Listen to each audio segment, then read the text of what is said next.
Yes, to students, today's lecture is regarding Rolls law and all. तो सबसे पहले इसमें हम देखते हैं कि व्हाट आर लिक्विड सॉल्यूशंस. ठीक है, what are liquid solutions. Liquid solutions वो होते हैं जिनमें हमारे पास सॉल्वेंट क्या होता है, दैट इज़ अ लिक्विड. ये हम पहले भी पढ़ चुके हैं. ठीक है, तो जिसमें सॉल्वेंट जो है लिक्विड होगा उसको हम क्या बोलेंगे, they are called as liquid solutions. Okay, in that case solution जो है the solvent will be liquid, but उसमें क्या हो सकता है, what we can have, gas can be dissolved in liquid, a solid can be dissolved in liquid, a liquid can be dissolved in liquid. यानी कि हम क्या कर सकते हैं, हम जो है वो लिक्विड में सॉलिड को भी डिज़ोल्व कर सकते हैं. ओके, और हम लिक्विड में गैस को भी डिज़ोल्व कर सकते हैं, और लिक्विड में हम किसी लिक्विड को भी डिज़ोल्व कर सकते हैं. नाउ तीन तरह के सॉल्यूशन जो है हमारे पास इसमें बनेंगे. फिर अगर हम इनको देखें तो कौन कौन से, first is gas in liquid, then liquid in liquid, and then solid in liquid. ये तीन तरह के हमारे पास सॉल्यूशन जो है वो ऑब्टेन होंगे by mixing this gas, solid and liquids in liquids. Okay, तो यहाँ पर हमने जो आज पढ़ना है वो हमने पढ़ना है regarding the solubility of these compounds in liquids. Okay, ये एग्जांपल यहाँ पर हमारे पास है, जैसे solvent equal to liquid and solute is gas. जैसे कि वाटर है, वाटर में आपको पता है कि वाटर में क्या होता है, वाटर में we are having this dissolved air in water. Water में जो एयर डिजॉल्व होती है, ठीक है ना. देन लिक्विड, लिक्विड यानी कि दो लिक्विड्स को हमने क्या किया, मिक्स किया. जैसे हमने वाटर में बेंजीन डिजॉल्व किया. सॉलिड इन वाटर, जैसे हमने ग्लूकोज लिया, ग्लूकोज को किस में डिजॉल्व कर दिया, वाटर में. तो सॉलिड इन लिक्विड, सॉलिड को हम लिक्विड में भी डिजॉल्व कर सकते हैं. ठीक है, हमने यहाँ पे जो पढ़ना है वो पढ़ना है हमने vapour pressure of binary liquids. Now what are binary liquids. Binary liquids होते हैं जिनमें दो चीज़ों को हम क्या करते हैं, आपस में क्या करते हैं, मिक्स करते हैं. Okay, vapour pressure of binary solution, liquid in liquids and solid in liquids, दो तरह का होता है. तो इसमें जो लिक्विड इन लिक्विड है उसमें दो तरह के आते हैं, वोलाटाइल लिक्विड्स. वोलाटाइल कौन से होते हैं, विच आर कम्प्लीटली मिक्सिबल, जो अच्छे से क्या हो जाते हैं, डिजॉल्व हो जाते हैं. तो अब हमारे पास जो मेन पॉइंट आता है वो vapour pressure of the liquid, जिस पे हमने जो आगे चल के स्टडी करनी है. वेपर प्रेशर क्या होता है, what is vapour pressure. Vapour plus pressure, ये हमने +1 में भी किया है.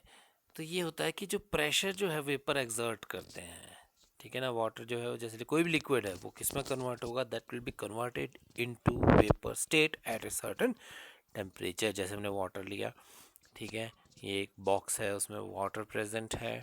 अगर हम क्या करते हैं, इसको ज़रा सा भी हीट करते हैं तो क्या होगा, इसके वेपर बनने शुरू हो जाएंगे. जैसे हम घर पे भी देखते हैं, बर्तन को अगर हम ढक के पकाएं तो क्या होता है, ढक के उसमें पानी गर्म करें तो पानी के क्या बनते हैं, वेपर्स बनते हैं. ठीक है ना, और वो वेपर्स जो है वो will exert some pressure on the surface of liquid.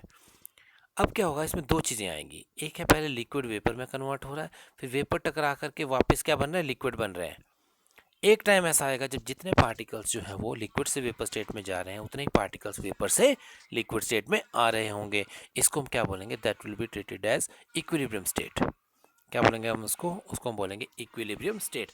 और इक्विलिब्रियम स्टेट पर जो इक्विलिब्रियम स्टेट पे जितना प्रेशर ये वेपर्स एक्सर्ट करते हैं उसको हम क्या बोलते हैं, that will be called as vapour pressure.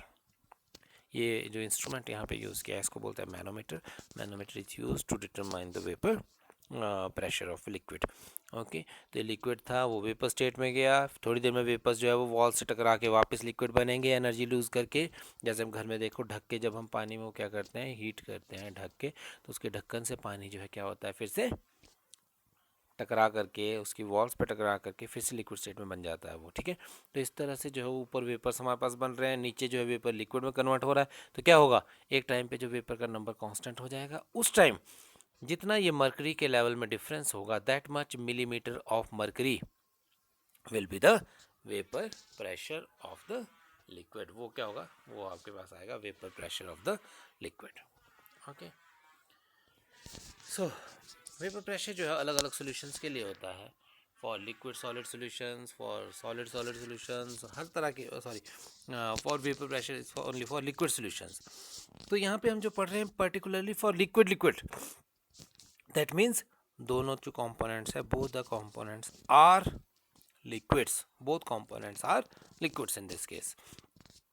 तो लिक्विड लिक्विड में क्या होगा, बाइनरी सॉल्यूशन किसको बोलते हैं बेटा, we have already studied that binary solution is a mixture of two components only, one solvent and one solute will be there.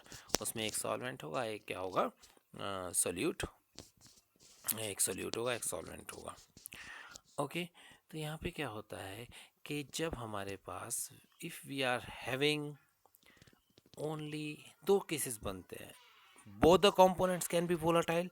Volatile किसको बोलते हैं बेटा, वोलाटाइल उसको बोलते हैं जो आसानी से वेपर स्टेट में कन्वर्ट हो जाता है, ठीक है, जो वेपर स्टेट में कन्वर्ट हो जाता है उसको हम क्या बोलते हैं, that is called as volatile component. एक सेकेंड में इसको थोड़ा पिक को छोटा कर देता हूँ,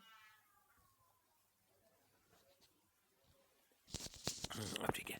सो both the components are volatile, यानी कि दोनों जो है लिक्विड से वेपर स्टेट में कन्वर्ट होंगे, सॉल्वेंट भी और सोल्यूट भी। ओके, ये देखो यहाँ पर क्या है, ये लिक्विड से वेपर बन रहा है, वेपर जो यहाँ पे प्रेशर एक्सर्ट कर रहा है, और ये जो डिफरेंस है हाइट में उसको उतने मिलीमीटर ऑफ एच जी बोलेंगे। यहाँ पे टेम्परेचर के लिए हमने क्या लगाया हुआ, thermometer temperature should remain constant. तो जो टोटल प्रेशर होगा वो किसके इक्वल होगा, सॉल्वेंट का प्रेशर प्लस सोल्यूट का pressure. Okay, so that will always be equal to vapor pressure of the solute plus vapor pressure of the solvent, क्योंकि हम दोनों चीज़ों को क्या करते हैं, जब आपस में मिक्स करते हैं तभी हमारे पास सोल्यूशन जो है वो फॉर्म होगा। Okay, according to Dalton's law, Dalton's law क्या बोलता है, जो टोटल प्रेशर होता है that is equal to the sum of vapour pressures of each component. Okay, so दोनों कंपोनेंट्स के प्रेशर के सम के इक्वल होगा, यानी कि pressure of solution will be equal to pressure of solvent plus pressure of solute. Okay, तो main जो part ये बताने का था, इसमें हमने पढ़ना है रॉड्स लॉ, जो मेन हमने अभी तक पढ़ा उसमें उसको सबको कंक्लूड करते हैं, और कंक्लूड करके इम्पॉर्टेंट हमने यहाँ पे टॉपिक करना है which is Raoult's law. So there was a French chemist François Marie Raoult in 1886, M Raoult, उसने जो है वो प्रेशर और मोल फ्रैक्शन के बीच में रिलेशन बताया दो कंपोनेंट्स के लिए for binary solution. Binary solution होते हैं, बाइनरी सॉल्यूशंस कौन से होते हैं, binary solutions are the solutions which have only two components, जिनमें सिर्फ क्या होते हैं, टू कंपोनेंट्स प्रेजेंट होते हैं। ओके, सपोज P1 प्रेशर है फर्स्ट कंपोनेंट का, P2 जो है वो सेकंड कंपोनेंट का प्रेशर है, एंड x1 और x2 क्या है, उनकी मोल फ्रैक्शंस। तो आपको सिंपल सी बात है, जो सोल्यूशन बनता है कैसे बनता है, सोल्यूशन बनता है जब हम सोल्यूट और सॉल्वेंट को आपस में क्या करते हैं, मिक्स करते हैं, when solute and solvents are mixed together. Okay, तो इनके बीच में जो रिलेशन, मोल फ्रैक्शन और प्रेशर के बीच में जो रिलेशन बनेगा उसको हम क्या बोलेंगे, रॉल्स लॉ। रॉल्स लॉ क्या बोलता है, स्टेटमेंट पढ़ेंगे फिर हम इसको समझते हैं। It states that for a solution of volatile liquids, volatile मतलब दोनों के दोनों, सॉल्यूट एंड सॉल्वेंट क्या बनाएंगे, वेपर बनाएंगे, the partial pressure of each component in the solution is directly proportional to its mole fraction. यानी कि सॉल्यूशन में जितना ज़्यादा एक कंपोनेंट प्रेजेंट होगा, ओके, उतना ही ज़्यादा उसका उसमें क्या होगा, प्रेशर होगा। That means P1 is proportional to x1 and P2 is proportional to x2. P1 proportional to x1 and P2 is proportional to x2 होगा, okay, in case of binary solution। तो ये रॉल्स लॉ ने जो है वो, Raoult ने statement दी थी regarding binary solution. तो ये जो रिलेशन याद ध्यान रखना है आपको, जैसे मान लो फर्स्ट कंपोनेंट हम यहाँ पे लें, तो फॉर फर्स्ट कंपोनेंट जो प्रेशर है P1 वो प्रोपोर्शनल होगा x1 के, एंड सिमिलरली जो आपके पास सेकंड कंपोनेंट है उसके लिए P2 होगा प्रोपोर्शनल टू x2। अब जो प्रोपोर्शनलिटी हम यहाँ पर हटाते हैं तो क्या लगाते हैं, इक्वल इक्वल लगाएंगे तो कांस्टेंट ऑफ प्रोपोर्शनलिटी लगेगा।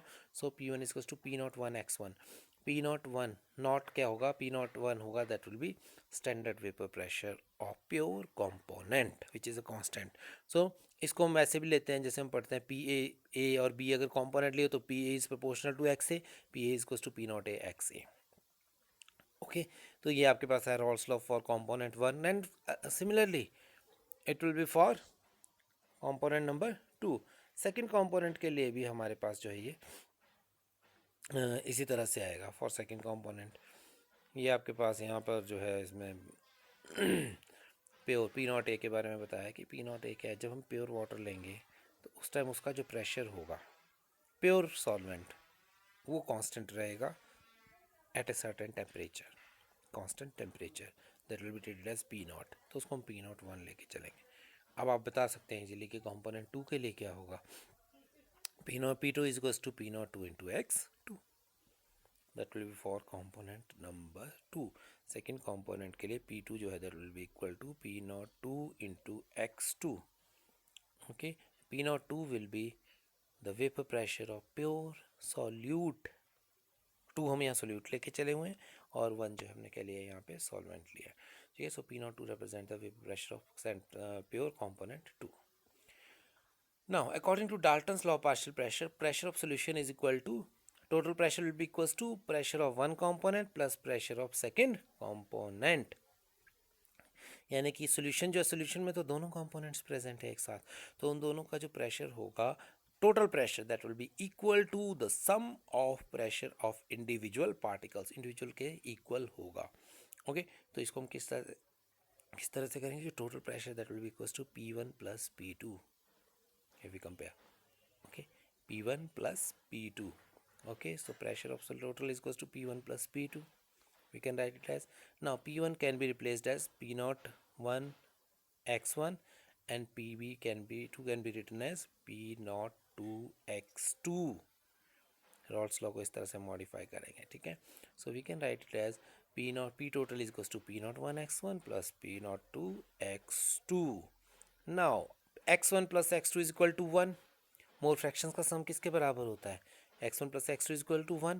तो यहाँ से x1 किसके इक्वल आ जाएगा बेटा, x1 comes out to be equal to that will comes out to be one minus x2, x1 will become equal to one minus x2।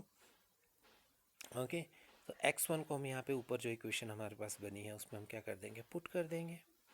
Okay, तो by substituting this value here what do we get, pressure total is equals to x1 की जगह हम लिख देंगे one minus x2, okay, into P naught one plus x naught x two P naught to.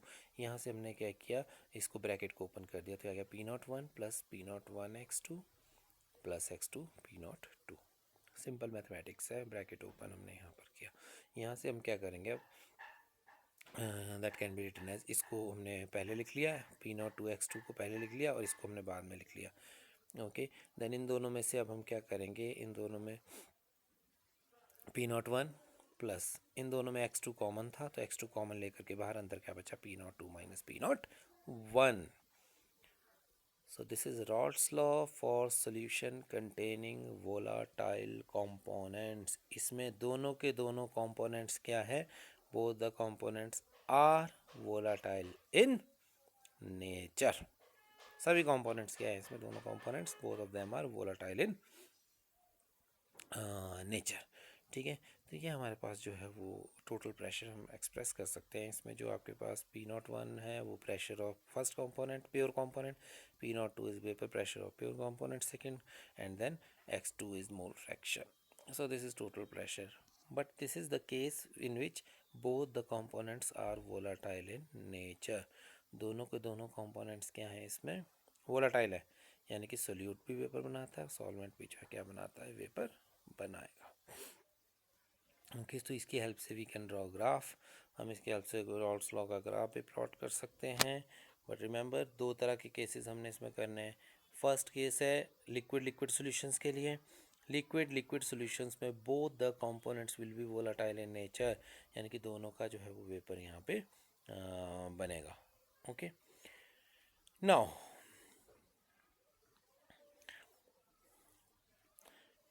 In this equation we if we say कि mole fraction का pressure के ऊपर क्या इफेक्ट है, x two and P pressure के ऊपर क्या effect है, so that is linear variation. Linear variation का means we are having direct proportionality, directly proportional. Okay, so directly proportional होता है जो प्रेशर होता है, that is directly proportional to mole fraction. ठीक है, मोल फ्रैक्शन के डायरेक्टली प्रोपोर्शनल होगा। ओके, नाउ अब डिपेंड करेगा कि P naught A P naught one P naught to, इस पे भी डिपेंड करेगा total pressure.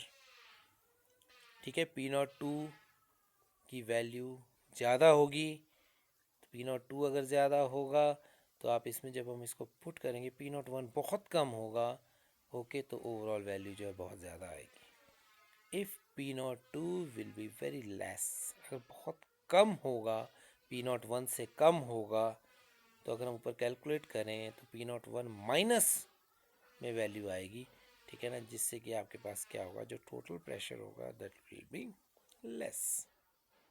Okay, graphically how it can be represented, Raoult's law can be represented graphically as, graph की help से हम इसको कैसे एक्सप्लेन कर सकते हैं। Graph is plotted between mole fraction and vapour pressure, mole fraction and vapour pressure. यहाँ पर x1 1 है तो x2 कितना होगा, 0, because x1 plus x2 is equal to x1 plus x2 is equal to 1. So if x1 is 1, then wait, x2 will be 0. And here, if x1 is x2 is 1, that means x1 will be 0 at this point.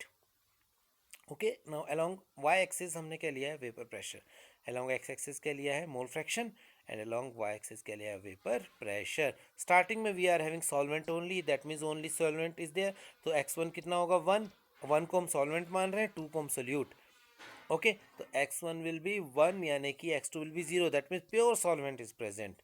Now when solute is added to that, solute उसमें add करेंगे और last में जाके हमारे पास जो है वो solvent सारा जो है वेपर स्टेट में जा चुका होगा और सोल्यूशन में सिर्फ क्या बचा होगा, सॉल्यूट, इसलिए x2 लास्ट में 1 हो जाएगा and x1 will be 0।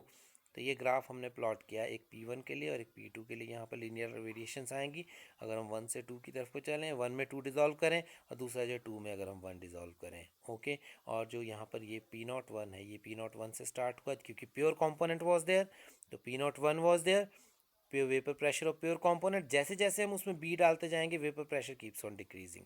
Similarly P0B is vapour pressure of pure component 2, उसमें जब ए डालेंगे तो धीरे धीरे उसका वेपर प्रेशर भी क्या होता जाएगा, डिक्रीज होता जाएगा। और अगर हम इन दोनों को जोड़ लेंगे that will give the total vapour pressure of the component solution, total vapour pressure of solution.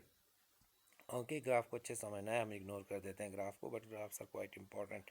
P pressure total will equals to P1 plus P2. With the help of this graph we can easily determine the value of P1, P2 and P total.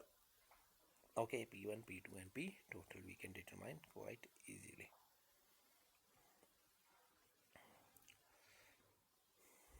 Okay, these are the few characteristics of graph. So the line 1 and line 2 are passing through points where x1 x2 are equal unity respectively.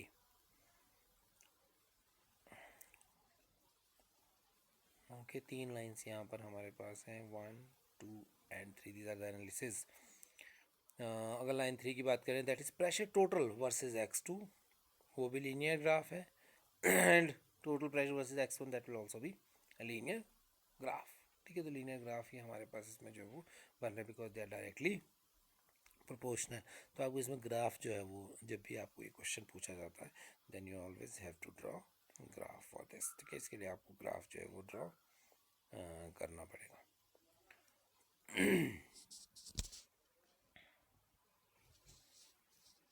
Now जैसे liquid solution में mole fraction होता है x1 and x2, उसी तरह से जब vapours बने हुए हैं तो वेपर्स में भी 1 एंड 2 दोनों कंपोनेंट्स प्रेजेंट होंगे, both the components will be present over there, okay. And both the components जो है उनकी मोल फ्रैक्शन, उनकी कंपोजिशन वेपर स्टेट में क्या लेते हैं, y1 एंड y2। Remember what is x is mole fraction of the component in the solution, and what is y is the mole fraction of component in vapors। अगर हम एक box सोचे और बॉक्स में सोल्यूशन से जो है वो वेपर बने हैं, तो सोल्यूशन में भी क्या है, नीचे लिक्विड सोल्यूशन में भी क्या है, 1 एंड 2 दोनों है, तो उनकी मोल फ्रैक्शन है x1 एंड x2। और जो उनके वेपर्स बने हैं, तो वेपर्स जो बने हैं वहाँ भी 1 और 2 दोनों है, तो वहाँ पर उनकी मोल फ्रैक्शन क्या होगी, y1 एंड y2। And remember that y1 is equals to P1 upon P total, यानी कि pressure of the component divided by total pressure, and y2 will be the equal to P2 upon P total, P2 upon P total। that means pressure को हम divide कर देंगे तो यहाँ से मान तो P1 किसके इक्वल आ जाएगा, y1 into P total, and what about P2, P2 will be equals to y2 into P total। ठीक है, इसी को मॉडिफाई किया हमने ऊपर।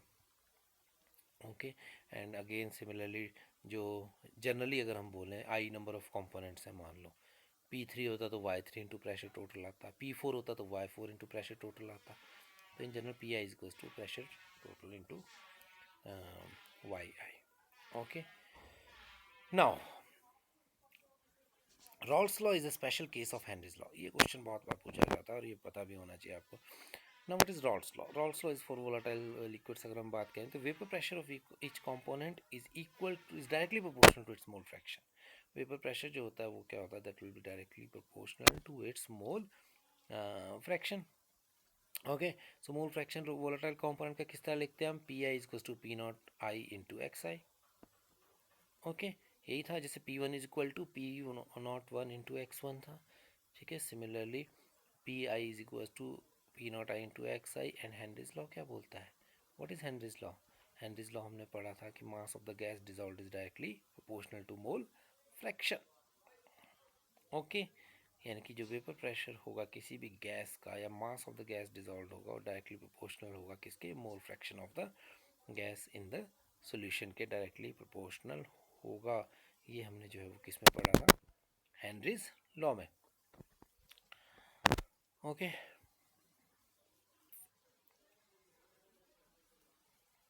ये आप देखेंगे, this is the vapour pressure.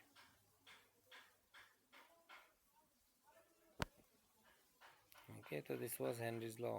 Henrys law होता है for solubility of gases in liquids. तो P is equals to K H into x आता था। K H is Henry's law constant, x is mole fraction of the component, mole fraction of the gas, and P is the pressure of the gas over the surface of liquid. ये पहले हम कर चुके हैं। ठीक है, इन दोनों equations को अगर हम कंपेयर करें, ठीक है, if we compare these equations, तो दीज इक्वेशंस में हम क्या फाइंड करेंगे कि जो रॉल्स लॉ है that is a special case of Henry's law, but Henry's law was for gases in liquid and this is Rolls law is for liquid in liquid। यानी कि यहाँ पर हमने जो K H is replaced by P naught I, अगर हम इसको P naught I से रिप्लेस कर दे then it will become Raoult's law automatically. So automatically is a special case of this Henry's law, क्योंकि इनमें डिफरेंस क्या है, K H and P naught I का ही डिफरेंस है। ओके, तो ये जो है वी कैन डिटरमाइन दिस, तो that is a special case of Henry's law. तो ये आपको इसमें एक्सप्लेन करना है, rest of it will be explained later on. Thank you.